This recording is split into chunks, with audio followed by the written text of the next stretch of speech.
Tata group ने 7 अप्रैल 2022 को अपने most awaited super app new को लॉन्च कर दिया। इस ऐप को गूगल प्ले स्टोर से डाउनलोड किया जा सकता है। अब तक 1 मिलियन से ज़्यादा लोग इसे डाउनलोड कर चुके हैं। टाटा सन्स के चेयरमैन एन चंद्रशेखरन ने कहा कि प्लेटफॉर्म का मकसद इंडियन कंज्यूमर्स के जीवन को सरल और आसान बनाना है। चंद्रशेखरन ने कहा, टाटा न्यू एक एक्साइटिंग प्लेटफॉर्म है जो हमारे सभी ब्रांड्स को एक पावरफुल ऐप में एक जगह लाता है।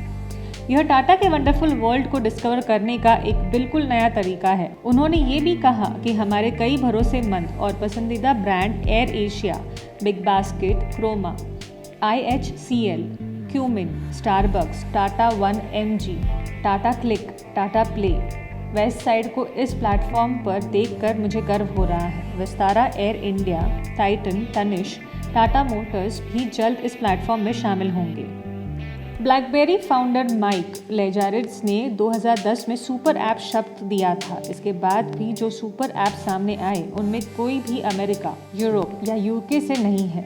सुपर ऐप यानी एक ऐसा प्लेटफॉर्म जिस पर सभी ज़रूरत की वस्तुओं और सेवाएं मिलती हैं। चीन में एक ऐसा ही ऐप है वीचैट। शुरुआत तो इसकी मैसेजिंग ऐप के तौर पर हुई थी। इसके बाद इस पर payment, shopping, food ordering, cab service भी मिलने लगी और इस तरह यह एक सुपर ऐप बन गया। आप सुपर ऐप की कल्पना एक मॉल के तौर पर भी कर सकते हैं, जहां रिटेल स्पेस में आपको सभी ब्रांड्स और बिजनेस व वर्टिकल्स की दुकानें मिल जाएंगी। आमतौर पर ऐसी कंपनियां सुपर ऐप बनाती हैं जो कई तरह की सर्विस और प्रोडक्ट्स ऑफर करती हैं। वे सुपर ऐप के ज़रिए इन ऑफरिंग्स को एक प्लेटफॉर्म पर लाने की कोशिश करती हैं। सुपर ऐप का कॉन्सेप्ट सबसे पहले चीन और दक्षिण पूर्व एशिया में सामने आया। वीचैट, गोजेक, ग्रैब ने अपना रेवेन्यू बढ़ाने के लिए अतिरिक्त सर्विस देनी शुरू की। इन कंपनियों ने सोशल मीडिया और कम्युनिकेशन ज़रूरतों के आधार पर अपने प्लेटफॉर्म पर कस्टमर ट्रैफिक बढ़ाने के लिए ये कदम उठाए थे। हालांकि पश्चिम एशिया क्षेत्र में एक अलग ही अप्रोच सामने आई। मस्जिद अल फुतैन ग्रुप, अमार, चहलुप ग्रुप जैसे पारंपरिक बिजनेस ग्रुप्स के शॉपिंग मॉल्स, ग्रॉसरी और एंटरटेनमेंट बिजनेस थे। उन्होंने डिजिटल असेट्स बनाए और उन्हें सुपर ऐप्स में बदल दिया। 1 से अधिक प्रोडक्ट्स अब इस पर उपलब्ध है।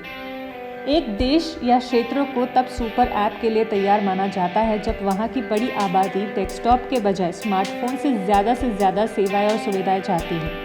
स्थानीय ज़रूरतों को पूरा करने के लिए ऐप्स का इकोसिस्टम न होना भी एक बड़ी वजह है। भारत एक ऐसा मार्केट बनता जा रहा है जहां बड़ी आबादी इंटरनेट का इस्तेमाल कर रही है। आज 90% सब्सक्राइबर मोबाइल के जरिए इंटरनेट सर्फिंग कर रहे हैं।